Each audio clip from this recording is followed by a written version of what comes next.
함께 나눌 하나님 말씀 시편 27편 1절부터 14절까지 말씀입니다. 우리 다 찾으셔서 한 절씩 교독하고 우리 마지막은 함께 읽겠습니다. 구약 성경, 제 성경은 820쪽에 있습니다. 시편 27편 우리 1절부터 한 절씩 교독합니다. 여호와는 나의 빛이요 나의 구원이시니 내가 누구를 두려워하리요. 내 여호와는 내 생명의 능력이시니 내가 누구를 무서워하리요. 악인들이 내 살을 먹으려고 내게로 왔으나 나의 대적들 나의 원수들인 그들은 실족하여 넘어졌도다. 군대가 나를 대적하여 진칠지라도 내 마음이 두렵지 아니하며 전쟁이 일어나 나를 치려 할지라도 나는 여전히 태어나리로다. 내가 여호와께 바라는 한 가지 일 그것을 구하리니 곧 내가 내 평생에 여호와의 집에 살면서 여호와의 아름다움을 바라보며 그의 성전에서 사모하는 그것이라. 여호와께서 환난 날에 나를 그의 초막 속에 비밀히 지키시고 그의 장막 은밀한 곳에 나를 숨기시며 높은 바위 위에 두시리로다. 이제 내 머리가 나를 둘러싼 내 원수 위에 들리리니 내가 그의 장막에서 즐거운 제사를 드리겠고 노래하며 여호와를 찬송하리로다. 여호와여, 내가 소리내어 부르짖을 때에 들으시고 또한 나를 긍휼히 여기사 응답하소서. 너희는 내 얼굴을 찾으라 하실 때에 내가 마음으로 주께 말하되 여호와여, 내가 주의 얼굴을 찾으리이다 하였나이다. 주의 얼굴을 내게서 숨기지 마시고 주의 종을 노하여 버리지 마소서. 주는 나의 도움이 되셨나이다. 나의 구원의 하나님이시여, 나를 버리지 마시고 떠나지 마소서. 내 부모는 나를 버렸으나 여호와는 나를 영접하시리이다. 여호와여, 주의 도를 내게 가르치시고 내 원수를 생각하셔서 평탄한 길로 나를 인도하소서. 내 생명을 내 대적에게 맡기지 마소서. 위증자와 악을 토하는 자가 일어나 나를 치려 함이니이다. 내가 산자들의 땅에서 여호와의 선하심을 보게 될 줄 확실히 믿었도다. 너는 여호와를 기다릴지어다. 강하고 담대하며 여호와를 기다릴지어다. 아멘. 어제 예수님의 사람 제자 훈련을 하면서 그 단원이 믿음으로 사는 사람이었는데요. 그 속에서 성도가 어떻게 믿음으로 살 수 있는가를 배우기 위해서 먼저 믿음으로 살지 못하는 모습이 무엇인지 진단을 했습니다. 우리 마음에 염려하고 걱정하고 근심하고 두려워하는 것, 이것이 해결되지 못한다면 우리가 정말로 예수님을 믿고 있는 것 아니라 이렇게 진단을 했어요. 믿음의 반대말이 염려, 근심 이렇게 진단을 해보았습니다. 왜냐하면 믿음의 대상이 있는데 우리가 예수님을 정말로 믿고 신뢰하게 되면 염려할 것, 걱정하고 두려워할 것들, 이것이 예수님 때문에 더 이상 문제가 되지 않기 때문이다. 이렇게 설명을 했습니다. 무슨 말씀인지 이해되시죠? 여러분, 우리 모습을 한번 생각해 보세요. 우리가 염려, 걱정, 근심, 두려움 이런 것에 사로잡혀 있으면 우리 그 문제를 어떻게 좀 해결해 보려고 안간힘을 쓰다가 그 염려, 근심, 걱정하는 그 문제들 해결하지 못합니다. 그리고 우리를 무섭고 두렵게 만드는 그런 현재 상황만 더 이렇게 크게 보이게 되는 거죠. 그러면서 주님은 더 작게 보이거나 아니면 아예 보이지 않거나 이렇게 되는 겁니다. 이런 것이 주님을 신뢰하지 못하는, 주님을 믿지 못하는 모습이라는 거죠. 요즘 우리가 민수기 말씀 묵상하고 있는데 민수기 13장에서 이스라엘 그 12지파의 12정탐꾼이 가나안 땅을 정탐하고 돌아와서 보고하죠. 그 땅의 거민은 크고 성읍은 심히 강하고 견고하고 거기에는 네피림의 후손 아낙 자손이 있어서 그들과 비교하면 우리는 메뚜기로밖에 안 보인다. 그랬을 때에 이스라엘 자손 모두가 낙심해서 모세를 원망하고 돌로 쳐 죽이고 이 애굽으로 돌아가겠다 했던 것 우리 기억합니다. 자, 그런데 이 말을 보면 이 사람들 말이 틀린 게 아니에요. 비교해 보면 정말로 가나안 땅 거민이 크고 또 성읍은 견고하고 아낙 자손이 여기저기 버티고 있고 이런 겁니다. 그러니까 현실 감각만 가지고 보면 이스라엘은 메뚜기 같아 보이는 거고요. 그 땅을 정복할 길이 전혀 없는 겁니다. 하지만 갈렙과 여호수아는 달랐지요. 같은 땅을 정탐하고 돌아왔으면서도 똑같이 두려워할 만한 현실을 보았는데 이들에게는 하나님께서 가나안 땅을 우리에게 주셨다라는 그런 약속을 붙잡고 있었고, 이 약속을 믿는 믿음의 감각을 가지고 반응했다는 겁니다. 그러니까 눈에 보이는 그런 현실 감각이 아니라 눈에 보이지 않아도 믿음의 감각으로 살아가면 우리 주님 때문에 그런 두려움, 염려, 걱정 이런 것들 다 사라지게 된다는 거죠. 오늘 우리 가운데 나는 두려움이 없습니다 이렇게 말할 분들이 없으실 거예요. 간혹 한두 명 지금 나는 아무 두려움이 없습니다 라고 하실 분들도 있을 수 있지만, 한 번만 더 깊이 생각해 보시면 거기에 무엇인가 우리를 두렵게 만드는 것이 꼭 있습니다. 사랑하는 자녀들이 어떻게 될지 생각을 해보세요. 경제적인 어려움이 있으신 분들은 이거 어떻게 풀어갈 수 있을지, 우리 교회는 어떻게 될지 이런 것들 조금만 더 생각해 보면 우리를 참 막막하게 만들고 답답하고 두렵게 만드는 그런 두려운 현실, 두려운 미래가 우리들에게 다 있기 때문입니다. 자, 오늘 노래가 된 기도 시편 27편은요 이렇게 두렵고 무서운 현실 속에서 놀라운 믿음의 고백을 담고 있는 것을 우리가 함께 보게 됩니다. 1절부터 3절까지 보세요. 여호와는 나의 빛이요 나의 구원이시니 내가 누구를 두려워하리요. 오늘 말씀의 제목이죠. 여호와는 내 생명의 능력이시니 내가 누구를 무서워하리요. 악인들이 내 살을 먹으려고 내게로 왔으나 나의 대적들 나의 원수들인 그들은 실족하여 넘어졌도다.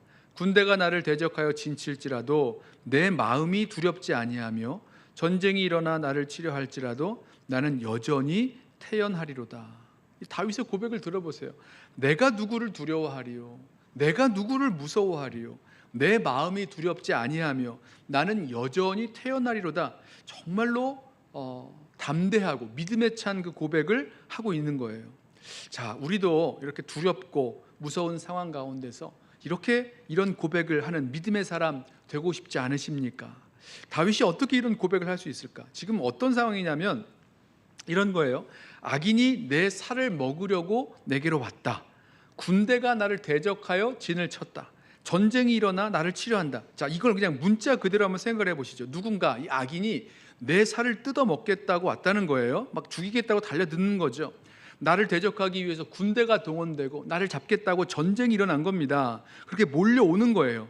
자, 그런데 내가 누구를 두려워하리요, 내가 누구를 무서워하리요, 내 마음이 두렵지 않다, 이렇게 고백한다는 겁니다. 얼마나 이게 멋있고 당찹니까? 자, 이런 두려움, 무서움을 떨쳐버리고 당당하게 용맹하게 반응할 수 있었던 그 이유가 있었죠. 다윗이 고백해요. 나의 빛, 나의 구원, 나의 생명의 능력 되시는, 피난처 되시는 그 하나님을 바라보았기 때문입니다. 자, 저는 이 고백이 너무 절절하게 저에게 다가왔어요. 여러분, 아까 말씀드린 대로 우리 중에 두려운 일 없는 사람이 어디 있습니까? 마음 깊은 곳에 무섭고 두렵고 대책 없는 일들이 얼마나 많이 있습니까? 자기 자신의 연약함을 바라볼 때에, 자녀들을 볼 때에, 호락호락하지 않은 그런 비즈니스, 우리의 직장, 교회 여러 모습들, 우리의 환경과 상황들 이런 거 바라볼 때에 두렵고 무섭고 참 대책이 없는 거 얼마나 많이 있습니까? 하지만 우리에게는요 그렇게 두려워할 만한 일들도 있지만 두려워하지 않을 아주 분명한 이유가 있다는 겁니다. 뭡니까? 어둠 가운데 빛 되시는 주님, 절망 가운데 구원 되시는 주님, 죽음 가운데 생명의 능력 되시는 그 주님이 계시다는 거예요. 그래서 그 주님을 바라보며 소망하면서 신뢰할 수 있다면 그때 다윗처럼 고백하는 거죠. 이 주님 때문에 내가 누구를 두려워하리요, 내가 누구를 무서워하리요, 내 마음 두렵지 않다, 이렇게 고백하고 선포하며 기도할 수 있게 되는 겁니다. 찬양할 수 있게 되는 거죠. 우리 주님, 우리 예수님을 바라보는 그 믿음의 눈 때문이라는 겁니다.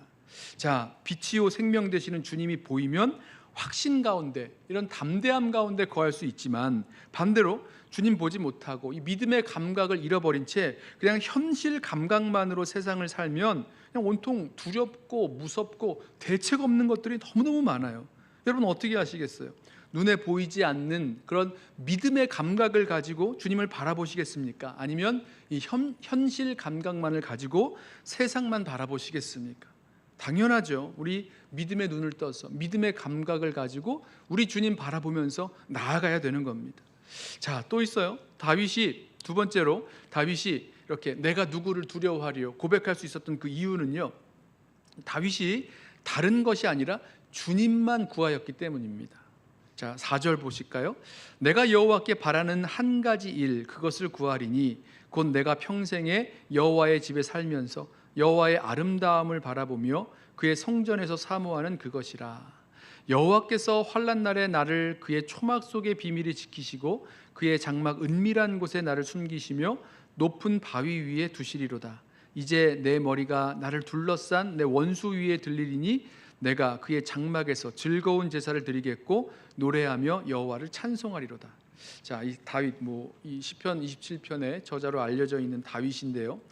다윗이 이렇게 내가 누구를 두려워하리요, 내가 누구를 무서워하리요, 이렇게 믿음의 그런 선포를 한 후에 간구가 나옵니다. 다윗이 간구하는데요, 딱 한 가지만 구하겠대요. 하나만 구하겠답니다. 뭡니까?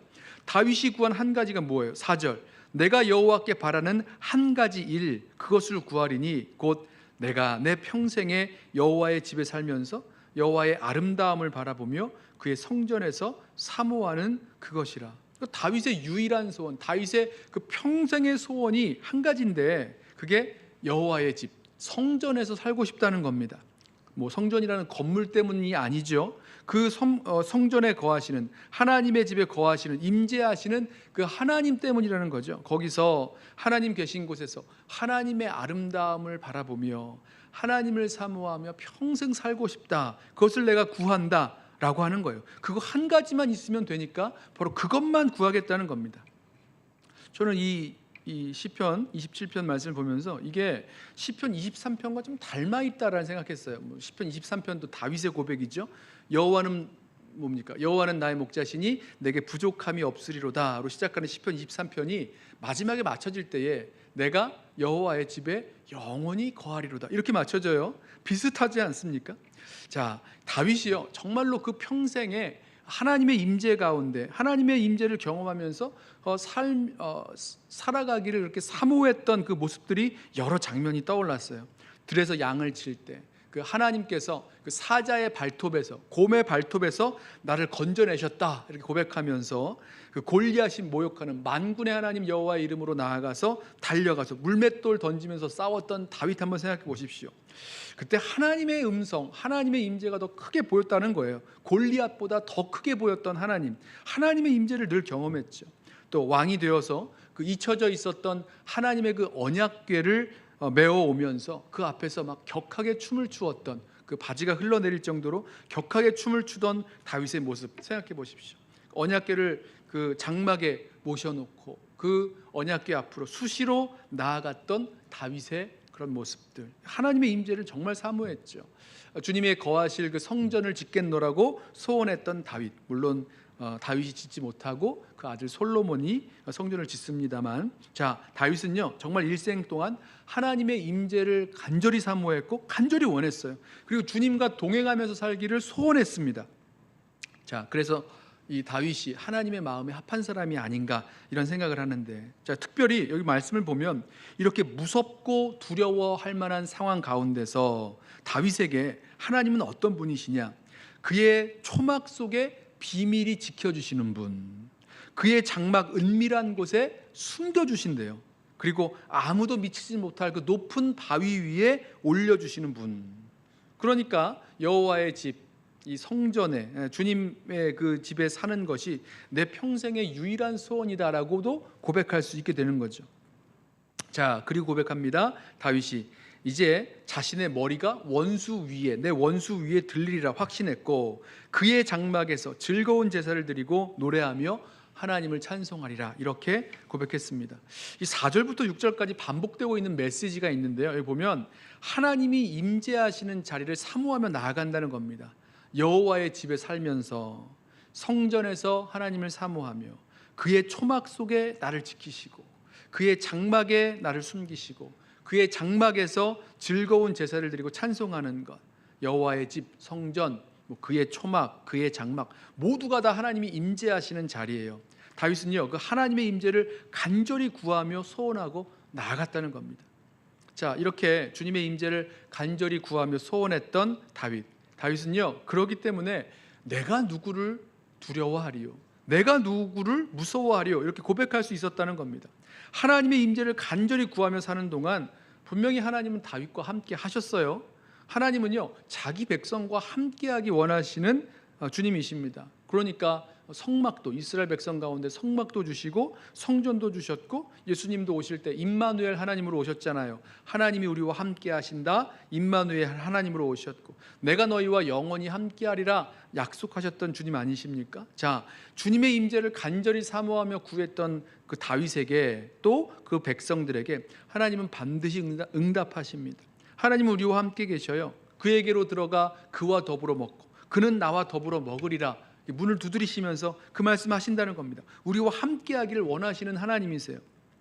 자, 문제는요, 우리가 주님의 임재를 구하고 주님과 동행하기를 구하면서 살아나가는 것 말고 사실은 다른 것을 구한다는 겁니다. 다른 걸 구하는 거예요. 우리를 무섭고 두렵게 만드는 그런 문제를 해결하기 위해서 다른 해결책을 구하다가 보면 주님을 구하는, 주님의 임재와 동행을 구하는 그 우선순위를 잃어버립니다. 그러면 어느새 주님 대신에 다른 해결책만 바라보다가 그걸 열망하다가 주님의 임재를, 주님을 잃어버리게 되는 거죠.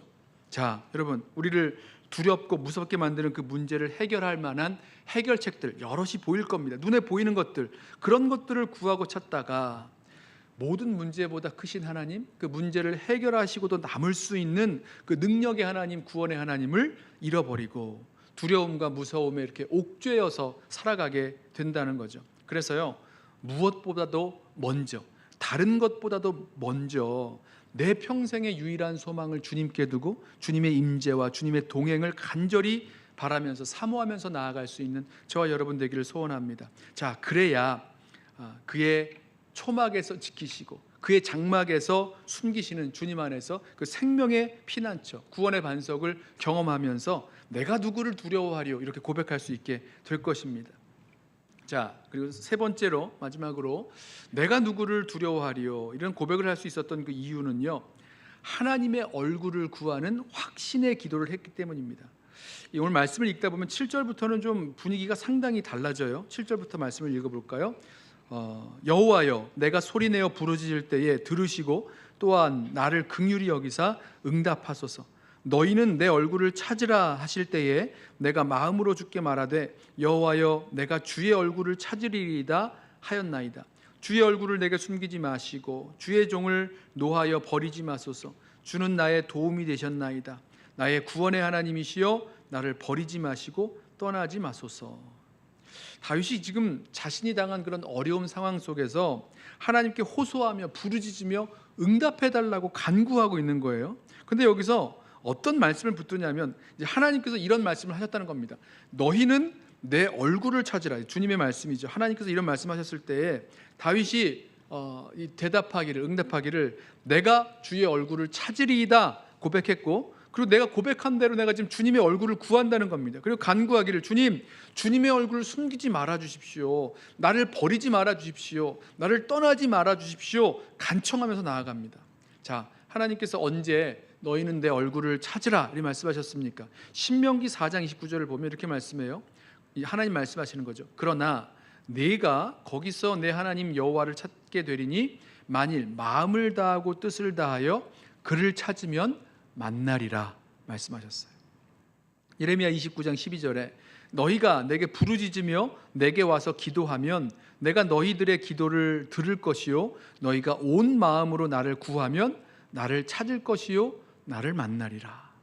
찾으면, 나를 찾으면, 하나님을 찾으면, 하나님을 구하면 내가 만나겠다, 이 말씀을 하셨어요. 하나님은요, 자기 백성이 이게 다 환난 날에 어려운 일 당했을 때, 포로로 끌려갔을 때 이런 상황들을 전제하고 있는데요, 자기 백성이 환난 날에 하나님을 찾으면 꼭 만나 주시겠다라고 약속하셨다는 겁니다. 여러분, 어떻게 하는 게 하나님 찾는 겁니까? 하나님께 나와서 기도하는 거죠. 하나님, 하나님의 얼굴을 구합니다 하면서 하나님을 찾고 하나님을 구하며 나아가는 거예요. 이 하나님의 얼굴을 구한다는 게 다양한 의미들을 가지고 있는데요, 가장 기본적으로는 하나님의 임재를 구하는 겁니다. 생각해 보세요. 얼굴을 보게 된다, 누군가의 얼굴을 보게 된다는 건요, 그 사람과 가까이 직접 만난다는 뜻이잖아요. 물론 텔레비로 보는 게 아니라 얼굴과 얼굴을 맞대어 보는 거니까 가장 가까이 직접 만나는 겁니다. 다윗은요, 하나님께서 너희들 그 환난 날에 내 얼굴을 찾으라 말씀하신 대로 나는 주님의 얼굴을 구하겠습니다 라고 하였고, 하나님 얼굴 숨기지 마세요, 나에게 노하셔서 저를 버리지 마세요, 떠나지 마소서 간구한다는 겁니다. 자, 하나님의 얼굴을 구하는 기도, 하나님의 임재를 구하는 그 기도를 하는 거예요. 근데 여기에는요, 다윗의 확신이 담겨 있는 겁니다. 10절 말씀을 보세요. 내 부모는 나를 버렸으나 여호와는 나를 영접하시리이다. 자, 여러분, 여기 보면 부모는 나를 버렸으나 여호와는 나를 영접하시리이다. 이게 무슨 말입니까? 여러분, 부모가 어떻게 자식을 버립니까? 못하죠. 정말 어렵고 힘든 게 이 자식을 버리는 거예요. 포기하는 거예요. 그럼에도 불구하고 혹시 그럴 수 있어요. 하지만 하나님은 절대로 그러지 않으신다는 겁니다. 혹시 부모는 자식을 버릴 수 있어도, 포기할 수 있어도 절대로 하나님은 나를 버리지 아니하신다, 나를 포기하지 아니하신다, 그리고 나를 영접해 주신다라고 확신하고 있다는 겁니다. 그리고 하나님은 끝까지 나의 피난처 되어 주심을 확신하고 있는 거죠.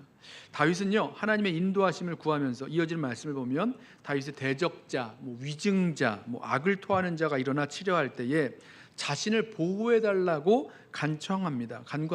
자, 이런 간구 역시 확신이 있기 때문에 할 수 있는 거예요. 여러분, 하나님 앞에 나아가서 하나님 이렇게 좀 나를 좀 구원해 달라고 기도하고 간구할 수 있는 거예요. 그 모습에는요, 우리 마음 가운데 주님께서 우리의 기도를 들으시고 그렇게 하실 분이라는 그런 믿음, 또 확신이 있기 때문에 할 수 있는 겁니다. 그 확신이 없으면, 그 믿음이 없으면 그렇게 간구하지 않는 거죠. 시편 말씀 나누면서 여러 번 이런 말씀을 나눴는데, 그래요, 주님 앞에 그렇게 간구할 수 있는 이유는요, 주님이 그런 분이시고 그렇게 하실 것이라는 믿음과 확신이 있기 때문에 나아간다는 거죠. 다윗이 지금 그런 겁니다. 다윗이요, 하나님의 얼굴을 구할 때에 하나님이 나를 만나 주신다, 나와 함께 해 주신다라는 그런 확신을 가지고 기도하기 때문에 다윗이 고백할 수 있는 거예요. 그렇게 하나님이 나를 만나 주시는데, 하나님이 나를 영접해 주시는데, 내가 누구를 두려워하겠냐는 겁니다. 내가 누구를 무서워하겠냐는 겁니다. 이렇게 고백할 수 있다는 거죠. 자, 보세요. 우리가 두렵고 무서운 그런 환난 날에 빛이요 구원이신 하나님을 바라보는 겁니다.